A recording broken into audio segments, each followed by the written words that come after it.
Mesmo com o autoritarismo e as irregularidades de Alexandre de Moraes sendo expostos ao mundo inteiro, o presidente do STF, Luiz Roberto Barroso, dobrou a aposta e colocou agora o nome do próprio Supremo por trás de toda essa perseguição que ficou escancarada.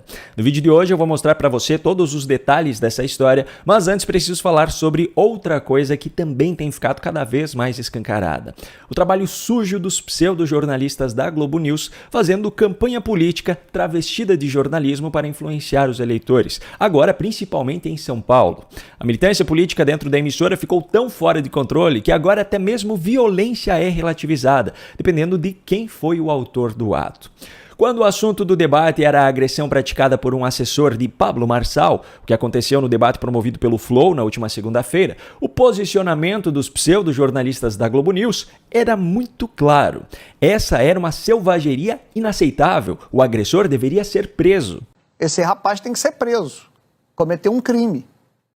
Eu o procurei para entender um pouco melhor o que tinha acontecido depois desse episódio lamentável, dessa baixaria, briga de rua dentro de estúdio, dentro de debate. Para entrar juntinho naquele estúdio não é qualquer assessor. Então a responsabilidade, do meu ponto de vista, recai sobre o candidato. Ele escolhe quem vai entrar com ele e ele tem que ser o responsável pelo comportamento também daqueles que estão juntos. Não entendo, com toda franqueza, como é que alguém que banaliza a violência desse jeito consegue ter cacife eleitoral. Só que assim como a democracia de Lula, a indignação da militância de esquerda também é relativa, e muito. Quando o assunto era a cadeirada que Datena deu em Pablo Marçal no debate promovido pela TV Cultura no último dia 15, a visão deles já era diferente. A militante Andréia Sadi tentava até inverter o foco sobre o acontecimento, fazendo com que a responsabilidade pelo ato fosse, assim como a cadeira, jogada nas costas de Pablo Marçal. O Marçal, ele tá dando a letra do que é a campanha dele. Não dá para acusar o Marçal de estar enganando as pessoas a respeito da estratégia que ele está usando. Ele fala isso o tempo todo, porque você usou essa expressão, Joel, e eu lembrei da entrevista dele aqui pra gente na Sabatina. Então, a impressão que eu tenho, cobrindo e fazendo isso há muito tempo, é que ele é um candidato que está testando os limites o tempo todo. Mas como se a relativização ainda não tivesse ficado escancarada o suficiente, os pseudo-jornalistas da emissora fizeram questão de deixar isso ainda mais claro. Quando o horário já se aproximava da meia-noite dessa última quinta-feira, os descontraídos militantes discutiam a respeito das eleições em São Paulo e aí a cadeirada de Datena virou piada, como se fosse algo rotineiro. Eu não vou perder a piada. Você falou, não sei se dá tempo. Se dá tempo, eu não sei, mas Datena não vai dar, né? Ó a cadeirada. Cuidado com a cadeirada. Gente, essa cadeira aqui é bom, que não dá para levantar, né? Ela é pesada. Agora, Além do mais, aqui todo mundo é amigo. Exatamente. Ninguém dá cadeirada em ninguém aqui. Não, eu fiquei pensando no Datena, que o Datena te encontrar na esquina. É engraçado como uma agressão pode virar motivo de repúdio ou de piada, de acordo com a pessoa que a praticou, não é mesmo? E ainda há quem chame isso de jornalismo. Por falar em militância política, eu preparei um e-book compartilhando as minhas principais estratégias para ajudar você a vencer debates contra militantes de esquerda. O conteúdo desse e-book vale tanto para os debates em público, como é o caso dos candidatos nessas eleições municipais de 2024, quanto para as discussões entre cidadãos no dia a dia.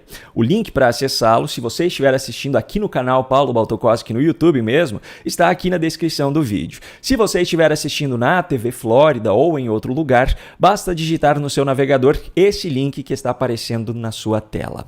Bom, tão escancarada quanto a militância política na Globo News é a sequência de irregularidades que o ministro Alexandre de Moraes vem cometendo.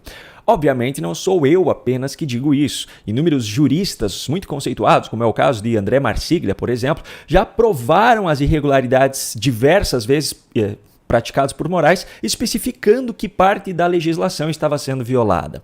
Só que a visão dos demais ministros da Suprema Corte, ao que tudo indica, é justamente o oposto. O presidente do Supremo, ministro Luiz Roberto Barroso, declarou em uma entrevista que as decisões que Alexandre de Moraes vem tomando representam o sentimento coletivo do STF em defesa da democracia. Ironicamente, o próprio Moraes disse há pouco tempo atrás que todos os ditadores dizem defender a democracia. Vejam que em nenhum lugar do mundo, nem os ditadores que conseguiram com esse método atingir o poder, eles são contra a democracia. Você não vê nenhum ditador ser contra a democracia. Ele foi obrigado a assumir o poder para garantir a democracia. É porque o outro grupo não queria a democracia. Então, ele foi obrigado, vai se sacrificar, ficar 10, 15, 20 anos no poder até conseguir estabelecer limites democráticos. Voltando agora a Luiz Roberto Barroso, ele disse ainda que as decisões de Moraes não são vistas pelos colegas como personalistas ou monocráticas e que Moraes possui todo o apoio institucional do Supremo. Sobre a suspensão do ex no Brasil, Barroso disse que não há motivos para politizar o caso.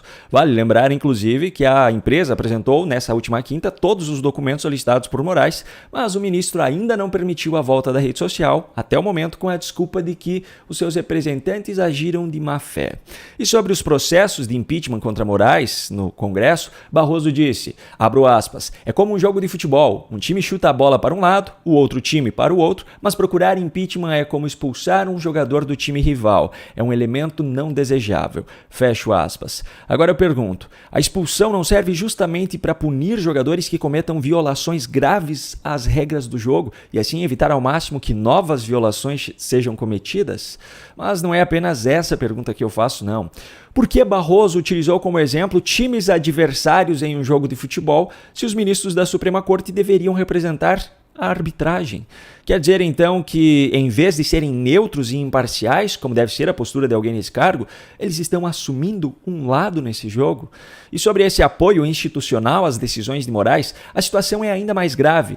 Não há ninguém inocente ou ignorante suficiente dentro do Supremo a ponto de não saber que várias das decisões tomadas por Moraes violam a legislação. Todos eles sabem muito bem o que está acontecendo, mas, de acordo com Barroso, endossam o trabalho do ministro. Eu fico aqui pensando, por quê? Por que os ministros do Supremo Tribunal Federal insistem em não cumprir o seu papel de guardiões da Constituição diante das claríssimas violações constitucionais cometidas por Moraes? O que eles têm a ganhar com isso? O que eles têm a perder caso Moraes caia? E ainda tem mais um ponto que eu quero levantar aqui. Uma das narrativas mais repetidas pela esquerda brasileira e pelos próprios ministros da Suprema Corte é de que a direita brasileira ataca as instituições democráticas, e isso tem sido tratado como crime.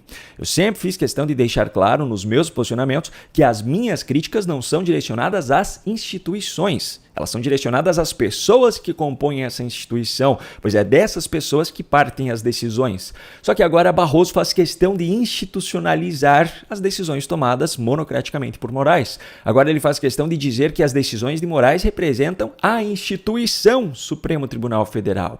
Pois bem, como é que um cidadão poderá então criticar as ilegalidades praticadas por um ministro sem atacar uma instituição democrática se as decisões do ministro representam a instituição? E diante desse cenário, já que o suposto ataque às instituições democráticas é tratado como crime, quer dizer então que qualquer crítica às irregularidades de Moraes será tratada também como um crime? Isso é democracia? Um grande abraço e até a próxima.